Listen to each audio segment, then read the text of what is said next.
but we also owe it to ourselves. To the Green Party, especially James and Marama, I've enjoyed working with you immensely, and I've seen how tireless you both are, even when you're thrown into your own party processes that from the outside look something akin to the Squid Games. Thank you for the personal support I have felt from both of you. A friend of mine taught me early on in politics that there is no point looking back in anger, and I feel no need to when there are so many things I feel proud of.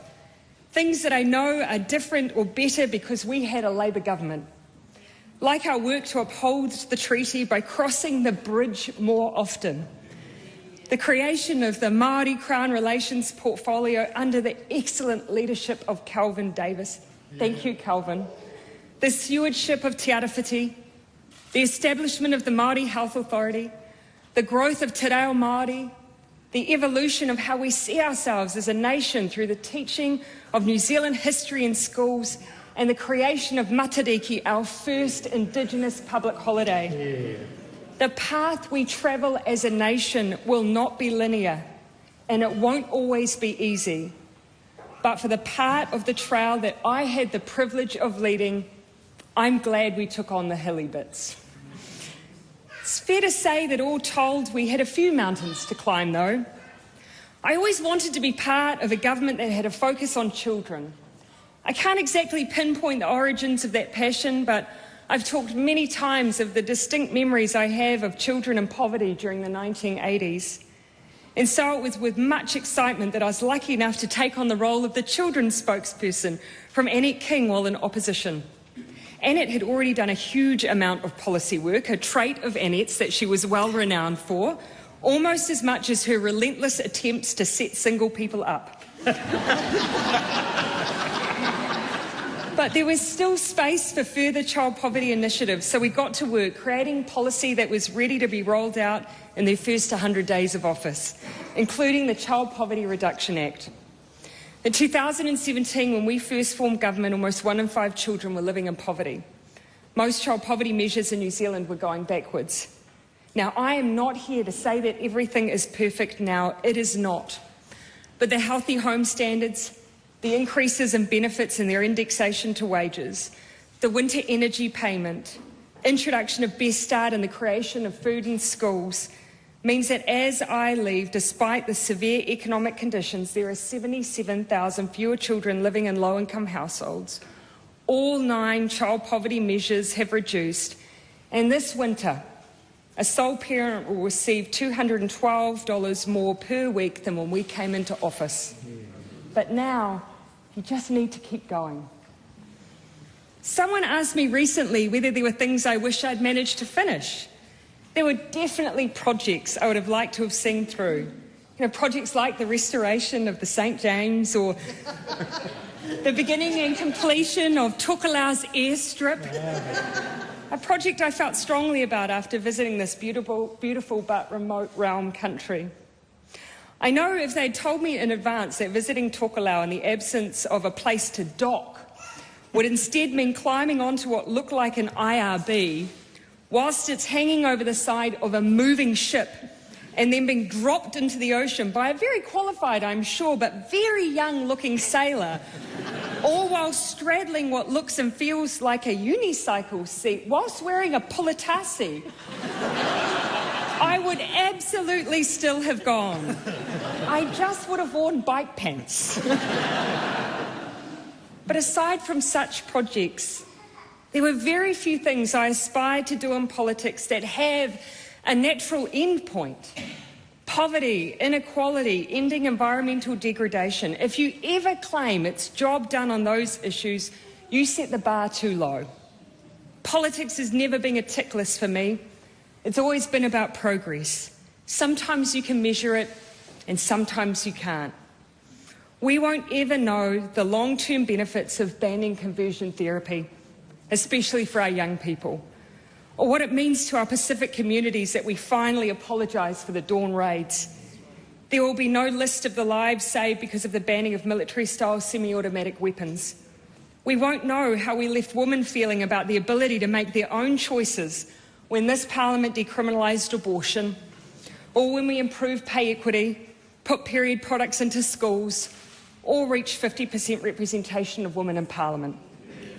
And while these things may not feature heavily in the history books when they write about the years 2017 to 2023, which will likely be a very heavy few chapters, they are still nonetheless things I feel very proud of. There are things I feel confident will feature, though. A valedictory is not a place to summarise a pandemic. No one has the time for that kind of group therapy. There is no question it was an incredibly tough experience for our nation at the bottom of the world. And I will concede a tough experience personally. I've spent the better part of my professional life anticipating risk and worrying about it. The pandemic put that trait into overdrive. For roughly 2 years, there were certain people that when they called me, I would go into a cold sweat and have to sit down. If I was on the road and in a meeting and any of my staff had to leave the room, it would have the same effect. Not a case, I would quietly think. I remember all too vividly a visit to Auckland University in August 2021 when then Minister Hipkins got one of the dreaded health calls, the one that led to the Delta outbreak, and what was, I believe, the hardest part of our COVID journey. I called Clark and simply said, "Code red." He picked up Neve and we had 30 minutes to pack and get to the airport, not knowing it would be many months before we returned home as a family. So long in the life of a small child, in fact, that when we came back to our home in Auckland, Neve asked me where the toilet was. I've often been asked what the hardest thing was about COVID. There were so many, but the unknowns was definitely one of them. I had a call with my Chief Science Advisor, Dame Juliette Gerard, very early on. I'd been thinking about how we managed the border in the future and so asked how long she thought it would be before we would have a vaccine that might help us do that. Well, if we're lucky, she said, I'd say 5 years. I slumped into my chair. COVID made me sit down quite a lot, as it turned out. Thankfully, though, we had something better than luck on our side. We had science, and I remain forever grateful for that. But that wasn't the only thing that got me through. Firstly, I always knew there were New Zealanders out there doing it tougher than whatever we were experiencing on any given day, and it was them that we were there to serve. Secondly, I was surrounded by wonderful, smart, compassionate people trying to do the right thing. We didn't always get it right. I didn't always get it right. But we were always motivated by the right things. Thirdly, and most importantly, we went in as a nation with a goal to look after one another, and we did. A few weeks ago, to mark my departure, Dame Juliette gave me a mug. It had on it a graph depicting excess lives lost across developed nations. New Zealand had fared the best. If it wasn't so unorthodox for a valedictory, I would probably hold it up for no other reason than I love a house prop and to remind everyone what it was all for. You saved people's lives. Was it hard? Absolutely. But we'll never know who you kept on this earth to know how truly worth it it was. To Dame Juliette, Sir Ashley Bloomfield, Dr. Caroline McElnay, Dr. Ian Town, Grant Robertson, Julia Hayden-Carr, Leroy Taylor, Andrew Campbell, Holly Donald, Brooke Barrington, Rob Fife and Raj Nana, and later Chippy and Aisha, you were part of a core team of people I relied on through that period. You and Alison Hull sausage rolls. Thank you. We did lose other things along the way. One, in some ways, was a sense of security, that we can engage in good, robust debates and land on our respective positions relatively respectfully. But for some, that didn't happen during the latter stages of COVID. And while there were a myriad of reasons, one was because so much of the information swirling around was false. I could physically see how entrenched it was for some people. I was in Whanganui when a visit I was meant to make to a vaccine bus was called off because of protest. After a few hours, the protest passed and I went back, not wanting to let the people down we were due to visit. There was one lone protester still in the vicinity who, as I left, started shouting at me. They were mostly focused on a particular conspiracy that was completely false.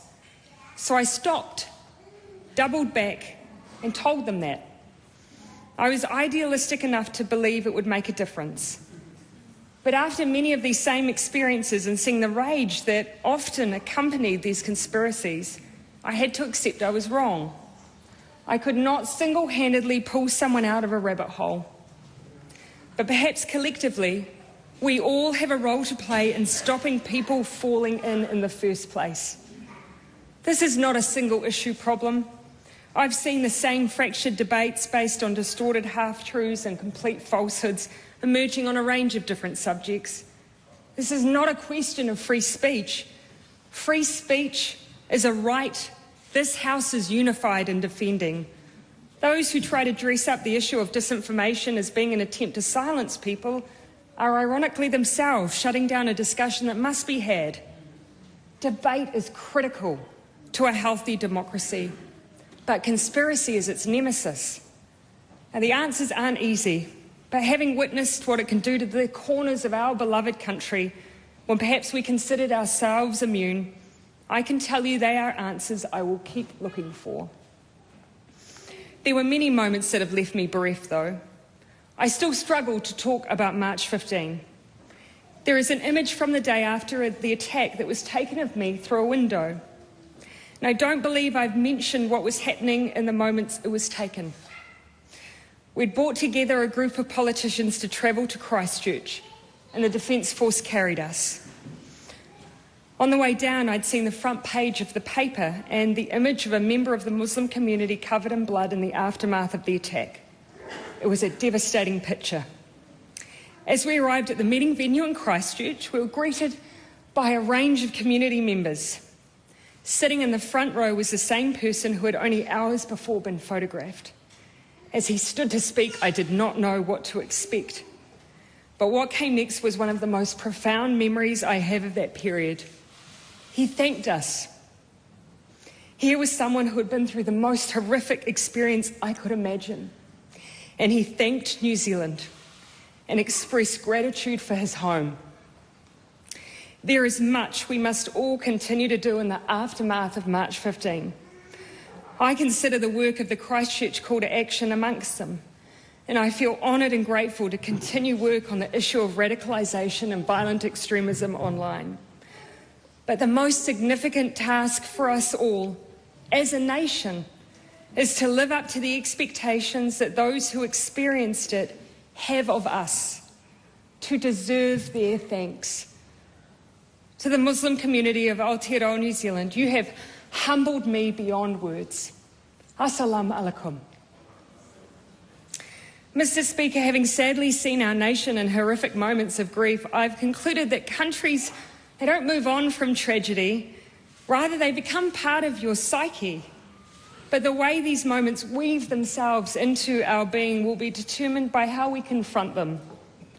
We've never lost more lives in New Zealand in a single tragedy than we did in Erebus. Time may have passed, but the deep loss from that event has not.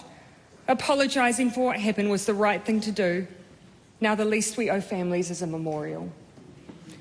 As for the Pike River families, it was an honour to see through the promise we made to you, but an even greater honour to get to know incredible people like Anna Osborne and Sonia Rockhouse, who I consider friends. Thank you for what you have done to try and help us all learn from your experience, and may it never happen again.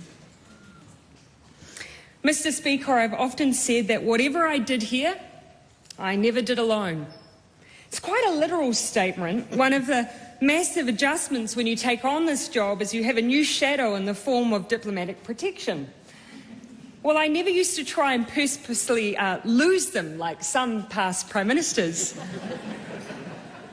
It was an adjustment, especially when there were some things I didn't think needed to change, like the fact that I still like to make the odd Trade Me purchase. I still remember them looking a bit shocked when I told them we were off to pick up a chair from a random stranger in West Auckland. They weren't quite as shocked as said random stranger. To all of the DPS team, thank you for everything. And to the VIP drivers, thank you for your company and your kindness. I'd like to think of your newfound practice of keeping a car sick clean-up kit in your vehicles as a homage to my family. To the Labour Party, who have been like my family, especially the presidents I had the privilege of working with, Nigel, Claire and Jill, thank you. My nana joined the Labour Party in 1949. My Auntie Marie was the next to take up the baton. She never passed it to me as such, more like she whittled a second baton and told me to run with her whilst yelling instructions along the way.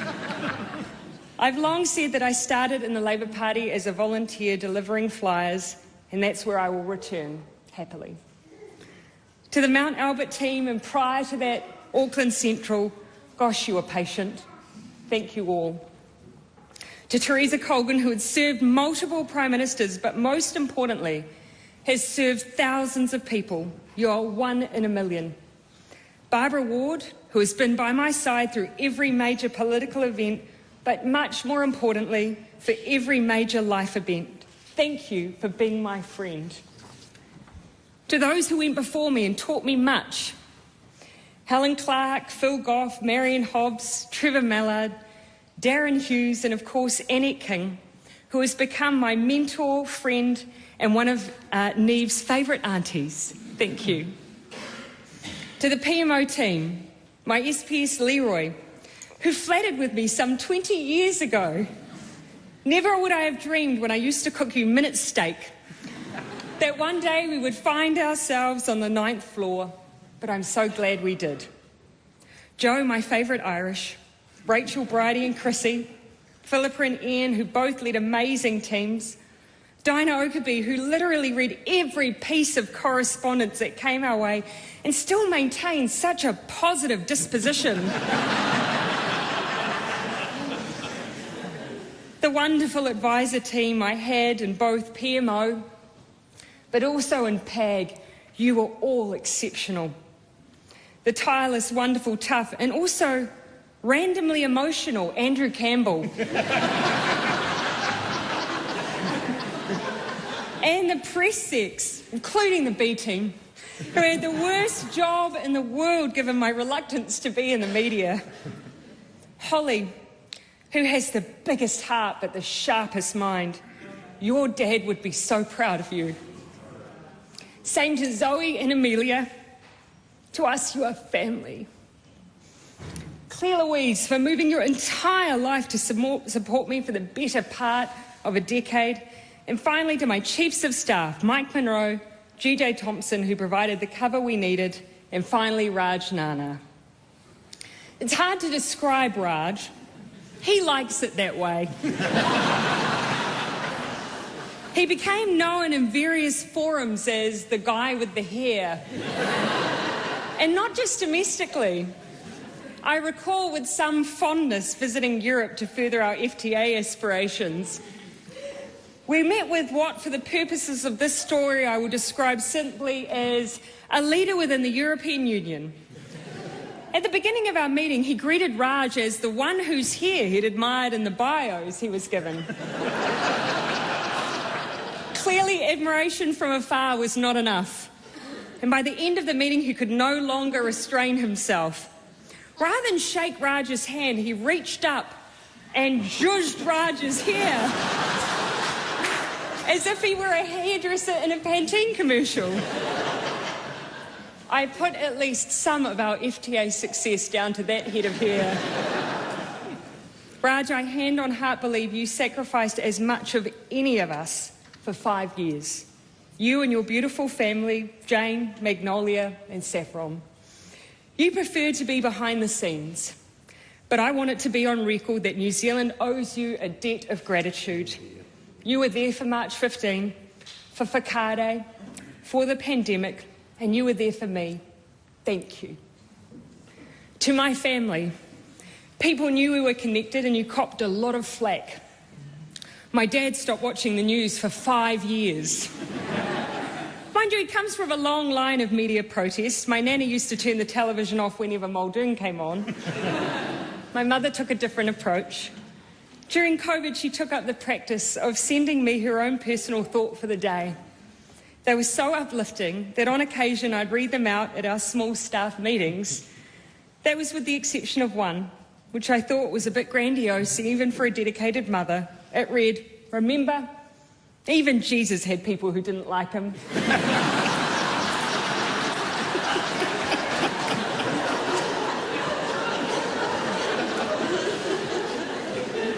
To my family, thank you for all your patience, your love and support. And that goes especially to my wonderful mother, my wonderful father, and my beautiful sister Louise. But also the Gayfords, the Dusans, the Cowans and Frasers. I love you all. To my darling girl, Neve. Gosh, I love how independent you are already. She's up there, she's just on the floor somewhere. Means you won't grow up being known as the ex-Prime Minister's daughter, but rather, I will happily be known as Neve's mum, and I wouldn't have it any other way. And to my love, Clark. Not many politicians have a partner when they say, "I'm thinking of leaving politics," reply, "I think you should stay." But that's who you are. You're fiercely loyal. You always had my back. But you are also a fighter. You believe in 3 things fiercely: social justice, protecting our oceans, and that a good tea should have decent brew time. Thank you for keeping my cup full and for personally enduring so much rubbish. You are a keeper. And finally, to this team of people around me. I've said it before and I'll say it again, I've never worked with better people. I know without a shadow of a doubt that you were here for the right reasons. I saw it regularly. Every Tuesday at the end of caucus, I would read a letter of the week, something from the large correspondence files that captured what was going on in people's lives and reminded us all why we were here. But you never needed reminding. I leave behind great friends among many of you. But I do want to pay special tribute to Grant Robertson. Grant has been both an office mate when I came into work in Parliament and then a benchmate. He often credits himself with having taught me to swear. When it suits him. I recently had a wee slip of the tongue in this house when referring to David Seymour. And I didn't see him take any ownership of that wee comment. Despite, I should add, being caught on the mic agreeing with me rather profusely. It's fair to say I took the title of Deputy Prime Minister very literally. For me, we were a team. And that is how I'd like the history books to record the major milestones and challenges that we faced. I did not take them on alone. I took them on with great people, and especially with Grant. Thank you for the role that you have played and will continue to play for New Zealand. You are a brilliant Finance Minister and a brilliant friend. I know I leave this place in good hands, especially with the leadership of Deputy Prime Minister Carmel Sepuloni and Prime Minister Hipkins, or Chippy to me. I was thinking of ways that I could summarise who Chippy is for me. It's not just who he is in a crisis, it's who he is in life. In the aftermath of Cyclone Gabrielle, I called Chippy to see how he was. I could hear I was on speakerphone as he described another busy day. "What helps you now?" I said. "I'm making the kids' lunches for tomorrow," he said. He then went on to describe in quite some detail what he was planning to put in each corner of their bento box. It's fair to say he lunchbox shamed me. Chippy is thoughtful, focused, and importantly, he's caring. We're all in good hands. And now it's time for me to leave this place to the amazing people around me. But I want to spend the last few moments I have here talking not about why I joined them, but why others should.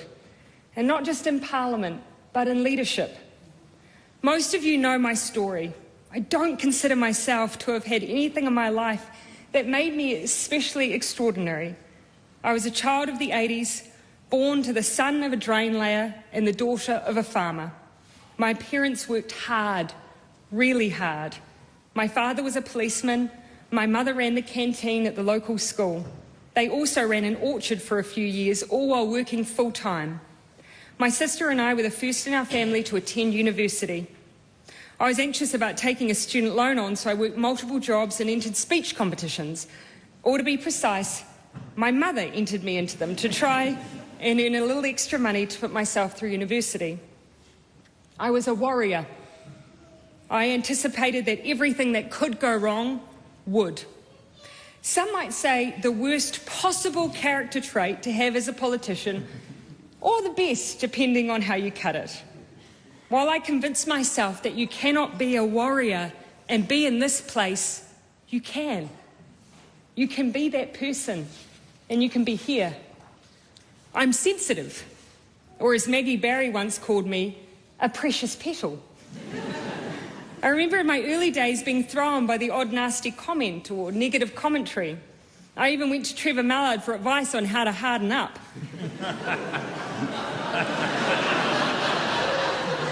I thought that I would need to change dramatically to survive. I didn't change. I leave this place as sensitive as I ever was, prone to dwell on the negative, hating question time so deeply that I would struggle to eat most days beforehand. And I'm here to tell you, you can be that person, and you can be here. I am a crier and a hugger. It's instinctive to me. I remember going into the aftermath of Whakaare and seeing a comment about how I was just going in to hug people again. It stuck with me, so much so that when a first responder who was emotionally telling me about their experience, I had an internal argument with myself as to whether I should comfort them when I knew I would likely be criticised. I would rather be criticised for being a hugger than being heartless. And so hug I did, a lot. You can be that person, and you can be here. I'm a mother. I obviously didn't start out that way. When I ran for Parliament in my 20s, I remember being afraid that I was choosing a path that meant I wouldn't get to have children. Because who has a personal life in Parliament? I was lucky. The job brought me to Clark, but having kids was a whole other challenge. When I was 37 years old, I was told there are a range of factors that meant I hadn't been able to get pregnant, and stress was probably one of them. We decided to use the help of science, but as so many couples experience, that wasn't straightforward. I'd not long experienced a failed IVF round when I became leader of the Labour Party. I thought that I'd found myself on a path that meant I wouldn't be a mother. Rather than process that, I campaigned to become Prime Minister. A rather good distraction as far as they go. Imagine my surprise when a couple of months later I discovered I was pregnant. There is no question I've had incredible support to be the mother I wanted to be, from the office team who tried to get me home for story time, and Neve's Village who were there when I wasn't. But I leave knowing I was the best mother I could be. You can be that person, and you can be here. Now, I cannot determine what will define my time in this place, but I do hope I've demonstrated something else entirely, that you can be anxious, sensitive, kind, and wear your heart on your sleeve. You can be a mother or not. You can be an ex-Mormon or not. You can be a nerd, a crier, a hugger. You can be all of these things. And not only can you be here, you can lead just like me. Nō reira, tēnā koutou, tēnā koutou, tēnā koutou katoa.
ke ko ai te whare nei ko te kani ko ai te te runa ko pai ke a ko pai ke ahi pai ke ahi he tipua wakatau he tani pai pai ke a ia ua ua ia ke te tia koe